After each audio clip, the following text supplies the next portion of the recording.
Welcome to Telugu రుచులు USA. Hi friends, అందరు ఎలా ఉన్నారు? నేనైతే చాలా బాగున్నాను. నేను ఇండియా నుంచి వచ్చాను. చాలా జలుబు చేస్తుంది. అందుకని ఈ నాటుకోడితోటి పులుసు తయారు చేద్దాం అనుకుంటున్నాం. అట్ ద సేమ్ టైం ఇంక మీకు వీడియో కూడా పెడదాం అనుకున్నాను అనమాట. ఇంక మనం ఈ నాటుకోడిని అయితే ఇక్కడ అప్పటికప్పుడు లైవ్ ఉన్న దాన్ని చంపేసి ఇస్తారు. కానీ నా ఇండియాలో లాగా నరకరు అనమాట. సో వాళ్ళు ఒక పెద్ద పీసెస్గా ఇస్తారు. మనం దాన్ని మన ఓన్గా మనం నరుక్కోవాలన్నమాట. సో దీన్ని స్కిన్ కూడా కాలుస్తారు ఈ ఈ ప్రోపైన్ టార్చ్ తోటి. మామూలుగా రెగ్యులర్ బాయిలర్ది అయితే మనం చికెన్ యూజ్ చేయం, దాంట్లో ఫ్యాట్ ఉంటుందని. ఈ నాటుకోడిలోనైతే చాలా తక్కువ ఫ్యాట్ ఉంటుంది. ఈ మధ్య మేము ఎక్కువగా ఈ నాటుకోడే ఎక్కువ వాడుతున్నాము, ఎందుకంటే దీంట్లో ఫ్యాట్ కంటెంట్ చాలా తక్కువ ఉంటుంది అనమాట.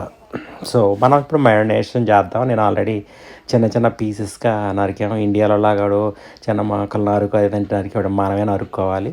సో నేను యోగట్ లెమన్ జ్యూస్ ఆల్రెడీ వేసేసాను. తర్వాత ఒక 3 స్పూన్స్ జింజర్ గార్లిక్ పేస్ట్ వేసేద్దాం. ఈ జింజర్ గార్లిక్ పేస్ట్ ఎంత ఎక్కువ వేస్తే అంత ఎన్హాన్స్ అవుతుంది. సో ఒక స్పూను పసుపు వేద్దాం.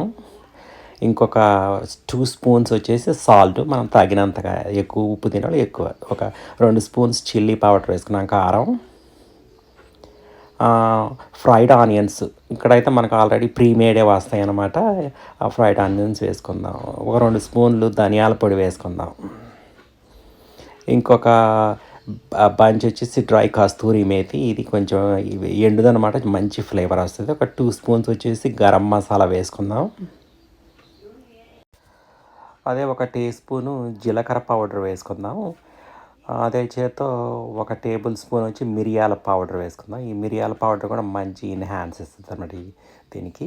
సో నేను వేసుకున్న పెరుగు అయితే బాగా పులిసిన పెరుగు వేసాను. ఇలా వేయటం వల్ల అది బాగా తొందరగా పడుతుంది. ఫర్మెంటెడ్ వాటి వల్ల ఇది కూడా ఆరోగ్యానికి మంచిది అనమాట.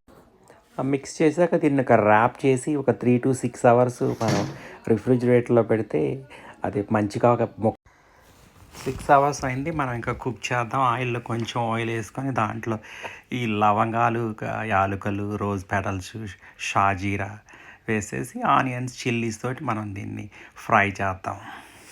కొంచెం ఈ ఫ్రై చేసేటప్పుడు కావాలంటే మళ్ళీ కొంచెం పసుపు కూడా వేసుకోవచ్చు. మనం ఆల్రెడీ మ్యారినేషన్ వేసాం కాబట్టి వద్దనుకున్న వాళ్ళు దాన్ని స్కిప్ చేయొచ్చు. కొంచెం హాఫ్ ఇలా మగ్గగానే ఆనియన్స్ మనం ఈ మ్యారినేషన్ చేసిన ఈ చికెన్ని మనం దీంట్లో వేసేస్తూ ఈ పుల్లటి పెరుగు వల్ల ఏమవుతుందంటే ఇది బాగా మెత్తపరిస్థితి. కొంచెం నాటుకోడి కొంచెం గట్టిగా ఉంటుంది అనమాట. సో ఈ మ్యారినేషన్ వల్ల అది కొంచెం సాఫ్ట్ అని అవుతుంది. దాన్ని ఈ మ్యారినేషన్ చికెన్ మనం దీంట్లో వేసి కొంచెం ఇంక నుంచి మనం లో ఫ్లేమ్లో సన్నటి సెగ మీద చిన్నగా వేస్తే కొంచెం బెటర్ రిజల్ట్స్ వస్తుంది. మనం ఎక్కువ హై ఫ్లేమ్ పెడితే కొంచెం మాడటం ఇలా జరుగుతుంది అనమాట.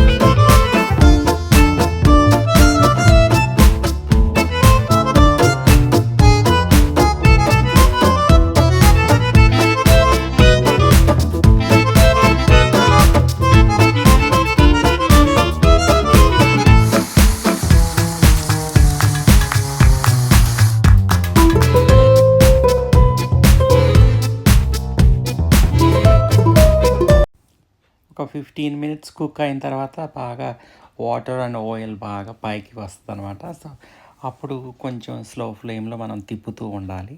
అలా ఒక 10-15 మినిట్స్కి స్లోగా వాటర్ అంతా డిజాల్వ్ అవుతుంది. అప్పుడు మనం కొంచెం కరివేపాకు, కొత్తిమీర వేసుకొని మళ్ళీ ఇంకొక 5-10 మినిట్స్ అలా చేసేసాక అప్పుడు మనం కొంచెం జీడిపప్పు కూడా వేసుకోవాలి. కొంచెం జీడిపప్పు, సెసమీ మనం నువ్వులు కూడా వేస్తే ఇంకా ఎన్హాన్స్ అవుతుంది. నేనైతే ఎప్పుడు క్యాష్యూస్ కొంచెం క్రష్ చేసి ఇలా వేస్తాను.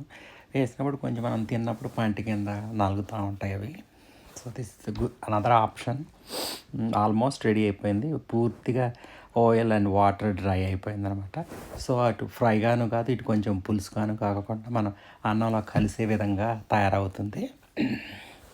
ఇదైతే బగారా రైస్లో బెస్ట్ ఆప్షన్. లేకపోతే మనం ఏదైనా మంచింగారైనా యూజ్ చేసుకోవచ్చు.